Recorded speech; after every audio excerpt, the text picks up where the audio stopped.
Hi everybody, I'm Jiabao Li. I'd like to start with this. So this is a picture of a bat, but if you turn them upside down, they become total badass. And this is 3 bats just getting ready for bed, but if you turn them upside down, they're actually just getting ready for party. So what I want to say here is how the world really is depends on how you see them. So throughout this session, I hope you could see the world a bit differently and see bats a bit differently.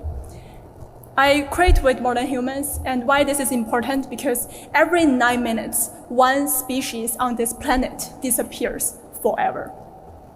This astonishing chart shows there are only 4% wild mammals left on Earth among all mammals. As the Anthropocene rampages, the challenge for the next decade will be try to shift our perception from egocentric, we're on the top of the pyramid, to ecocentric, where we are intertwined and interconnected with other species. And I try to do this through 3 steps. First is to empathize and embody, try to be like other species.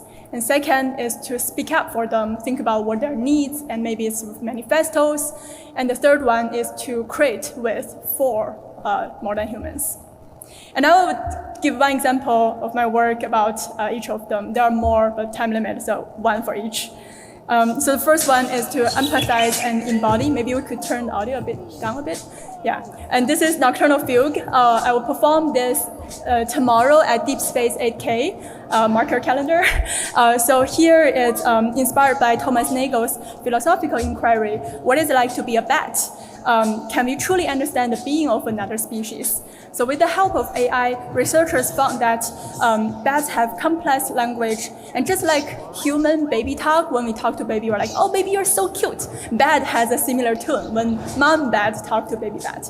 And they will use AI to categorize bat calls into like sleeping, mating, food related, or fighting. And so we create the audiovisual experience with this bat calls, and also with Echovision, you can scream and see the environment bouncing back.